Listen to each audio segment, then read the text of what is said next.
Hey, what's up, everybody? True Boxing here. Thank you for coming back to get hit with the truth. So today we are doing the Day of Reckoning recap video. Day of Reckoning happened on DAZN pay-per-view this past Saturday, December 23rd. It came from Riyadh, Saudi Arabia. It was an 8-fight stacked ass card, and I enjoyed it. I did enjoy it. So we're gonna go in order. But before we get into that, if you could smash the like button, leave a comment, subscribe to the channel. I really do appreciate any and all support that I can get as I continue to build my channel here. So we will start with the first fight on the card, which was Frank Sanchez, the undefeated heavyweight contender on the rise, as he battled Junior Fa.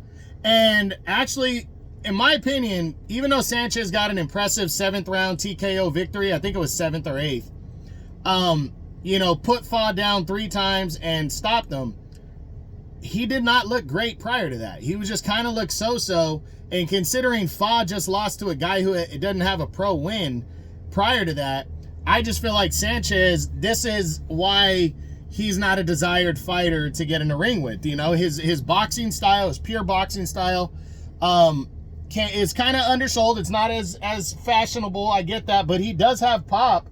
He just doesn't attack enough. And I think that fight was close, and Fa was having his moments, and according to the announcers, because I was kind of giving it the eyeball test, a lot of people thought, those guys at least thought Fa could have been winning the fight, or at least it was close, and then Sanchez finally caught him and put him down. So Sanchez may or may not make my top 10. I'm still working on those, but let me just say it was an underwhelming performance, but an impressive knockout. So we'll see what happens for Sanchez moving forward, but he's definitely a dangerous fighter and deserves, opportunities. The next fight saw, I think it was Filip Hrgović was in the second fight, if I'm right, and he took on Mark Demori, and that ended in quick-ass fashion. He stopped Demori in just the first round. Yes, the punch landed behind the head. Yes, Demori was kind of ducking a little bit. But he had Demori hurt prior to that, and Demori just didn't belong in a ring with Hrgović. So big time win for Hrgović. If I don't do a what's next video on him, it's because I'm going to just talk about him in the top 10. But we could, do that, and that way we do a rundown. But Hrgović looks to be in line for a world title next or something major following this victory. So he was quick and got out of there. Then we had Jai Opetaia, the undefeated and now former IBF Cruiserweight Champion of the world, took on, Ellis Zorro, undefeated Englishman, and Opetaia just fucking blasted Zorro, knocked him out in the first round, a big overhand left. Opetaia just looked like he was pissed off, like he was sharp, and Zorro just was not in his league. Brutal first round knockout win for Opetaia as he stays undefeated and pushes now into 2023. And again, we will probably do a what's next on him next week. Then we look at the fourth fight on the card, saw Arslanbek Makhmudov as he battled what was the guy's name? He battled Ajit Kabayel, the undefeated European champion. And, I did say that Kabayel was a veteran. He hadn't lost. He's not a big name, but he does have a win over Derek Chisora. And he just basically boxed this really big guy and hit him with body shots and broke down this big guy and wore him down and stopped him in 4 rounds. Scored a big upset as Kabayel has made his name. Now he has wins over Chisora, which, respectfully was 6 years ago, back in 2017. But now he has a win over a hot and highly regarded prospect that was on the rise in Makhmudov. And a lot of people thought, myself included, that Makhmudov was going to get Kabayel out of there. And he just looked like he was the amateur in this one. And Kabayel was just a seasoned vet. And he absolutely dominated him. Broke the body down, and the head fell with it. Big time upset and victory. Congratulations to Kabayel. If he does indeed make my top 10, which he's right on that border, he will get a what's next video next week. Then the other 4 fights, the second half, we saw Danny Dubois and Jarrell Big Baby Miller. And Dubois, just the youth, the boxing ability, Took some shots, definitely got hurt a couple moments in the fight, but absolutely just broke down Jarrell Miller. He boxed, he moved, he landed big shots, and Miller, to his credit, kept taking him. And maybe if he was in better shape, he could have lasted the 12, and he could definitely be more of a threat. But Dubois just looked like he was hungry. He went into the 12th round well ahead on the cards and decided to go for the knockout. And I mean the 10th round. And he ended up stopping him right at the end of the 10th round, stopping Miller impressively. Just Miller was just gassed and tired at the end of about 30 seconds left. And he was there, and Dubois smelled blood and went for it and ended up stopping him impressively. So congratulations to Daniel Dubois. He kept his top 10 spot. We'll talk about his what's next week. Then there was Dimitri Bivol defending the WBA light heavyweight championship of the world again against Lyndon Arthur, and Bivol pitched another shutout. I mean, you might not like his style, but the guy has fantastic footwork. He's a pure boxer, and he dominated a decent fighter in Arthur over 12 one-sided rounds as he retained his WBA title. It's not, the knockouts that people want, but it's the dominance that people should respect. And Dimitri Bivol gets another victory, retains his title, pushing forward into 2024. And we'll discuss his what's next week. Now the co-feature.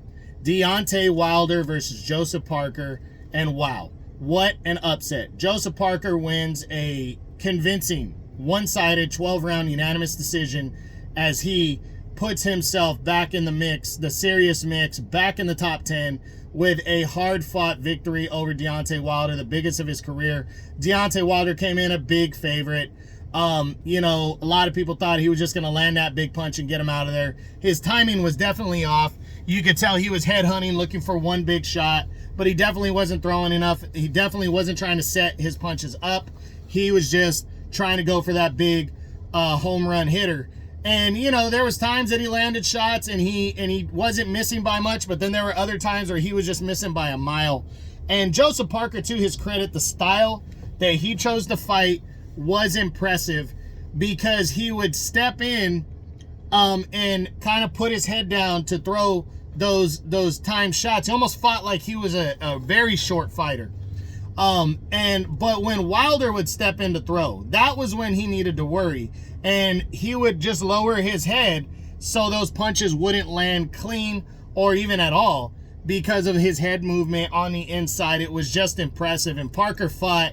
I called it, guys. I said if Parker fought the perfect fight, he could beat Deontay Wilder because he had the boxing skill and ability. And he did just that. So impressive performance by Joseph Parker. He upsets Deontay Wilder and pushes forward into 2024 a bigger name than he's ever been now. So congratulations to the former champion, and tough break for Deontay Wilder. Both these guys will get what's next videos next week.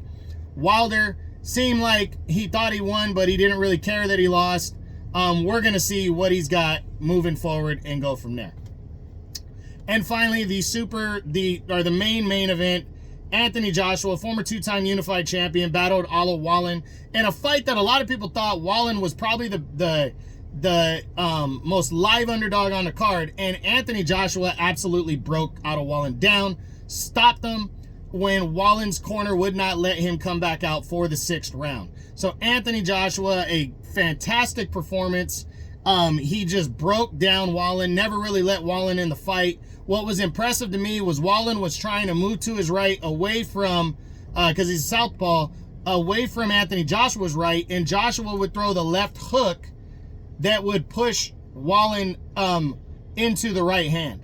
And it was just a very, very good strategy by Anthony Joshua as he controlled the action and controlled the fight. And he looked confident as hell, and he dominated and got the victory, and now is pushing forward towards something bigger in 2024. So yes, that does ruin, for the moment at least, the Joshua Wilder fight. Maybe the fight could still happen, but we'll discuss Anthony Joshua's what's next week. Otto Wallin, he did not do enough to warrant a top 10 spot, and that's it. That's what I got. So I hope you enjoyed that card because it was fun, it was impressive, and I was really happy to be watching all those big names in boxing, and especially heavyweights, and all the action. It was fun. I really enjoyed it. It was a good card, and I hope you guys enjoyed it too, because they're bringing us more. So that's it. That's what I got. Hope you enjoyed the video. That was the recap from the DAZN pay-per-view Day of Reckoning 8-fight stacked super card from Riyadh, Saudi Arabia on December 23rd. Hope you enjoyed the video. If you did, smash the like button, leave a comment, subscribe to the channel. I appreciate any and all support. This is True Boxing. You've been hit with the truth.